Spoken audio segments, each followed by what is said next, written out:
AG ನ್ಯೂಸ್ಗೆ ಸ್ವಾಗತ. ಬೆಳಗಾವಿ ಜಿಲ್ಲೆ ರಾಯಭಾಗ ತಾಲೂಕಿನ ಯಬರಟ್ಟಿ ಗ್ರಾಮದಿಂದ ಶ್ರೀಶೈಲ ಅವರಿಗೆ ಪಾದಯಾತ್ರೆ. ಪ್ರತಿ ವರ್ಷದಂತೆ ಈ ವರ್ಷವೂ ಕೂಡ ಯಬರಟ್ಟಿ ಗ್ರಾಮದಿಂದ ಶ್ರೀಶೈಲ ಮಲ್ಲಿಕಾರ್ಜುನ ದರ್ಶನಕ್ಕೆ ಪಾದಯಾತ್ರೆ ನಡೆಸಿದ ಭಕ್ತಾದಿಗಳು ಯಬರಟ್ಟಿಯಿಂದ ರಬಕವಿ ಬನಹಟ್ಟಿ ಮತ್ತು ಮುಧೋಳ, ಬಾಗಲಕೋಟೆ, ಹುನಗುಂದ, ಮಂತ್ರಾಲಯ, ಕರಿಹೊಡಿಯ ದಾಟುತ್ತಾ ಕರ್ಮವನ್ನ ಕಳೆದುಕೊಂಡು ಮುಂದೆ ಸಾಗ್ತಾರೆ. ಕರ್ನೂಲ್ ಜಿಲ್ಲೆಯಿಂದ ಶ್ರೀಶೈಲಕ್ಕೆ ತೆರಳುತ್ತಾರೆ.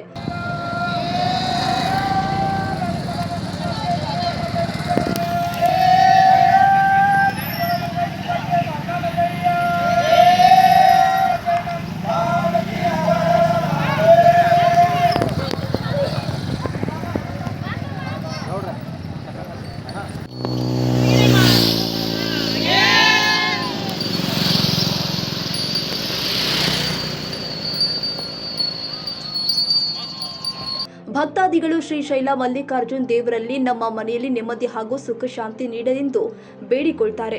ಈ ಸಂದರ್ಭದಲ್ಲಿ ಯಬರಟ್ಟಿ ಗ್ರಾಮದ ಸುತ್ತಮುತ್ತಲಿನ ಭಕ್ತಾದಿಗಳು ಆಗಮಿಸಿದ್ರು. Siddaramagouda Patil, AG news, Raybag.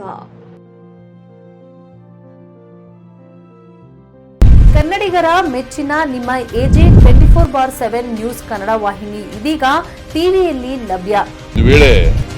Notice ಕೊಟ್ಟಿದ್ರೆ ವಾಪಸ್ ತಗೋತೀವಿ.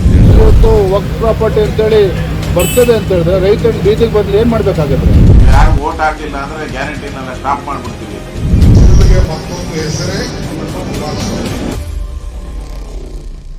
ಕರ್ನಾಟಕ ಮತ್ತು ದೇಶ ವಿದೇಶ 360 ಡಿಗ್ರಿ ಸುದ್ದಿ ಹಾಗೂ ಉತ್ತರ ಕರ್ನಾಟಕ, ಬೆಳಗಾವಿ, ಬಾಗಲಕೋಟೆ, ಧಾರವಾಡ, ಹಾವೇರಿ, ಗದಗ, ಬಿಜಾಪುರ ಜಿಲ್ಲೆಯ ಕ್ಷಣ ಕ್ಷಣದ ವಿವರವನ್ನ ಪಡೆಯುವುದಕ್ಕೆ ಎಜೆ 24/7 ನ್ಯೂಸ್ ಕನ್ನಡ ವಾಹಿನಿಯನ್ನ ಲೈಕ್ ಮಾಡಿ, ವಿಡಿಯೋಗಳನ್ನ ಶೇರ್ ಮಾಡಿ, ಕಮೆಂಟ್ ಮಾಡುವ ಮೂಲಕ ನಮ್ಮ ವಾಹಿನಿಗೆ ಸಹಕಾರ ನೀಡಿ ಮತ್ತು ಚಾನೆಲ್ ಅನ್ನ ಸಬ್ಸ್ಕ್ರೈಬ್ ಮಾಡಿ. ಧನ್ಯವಾದಗಳು.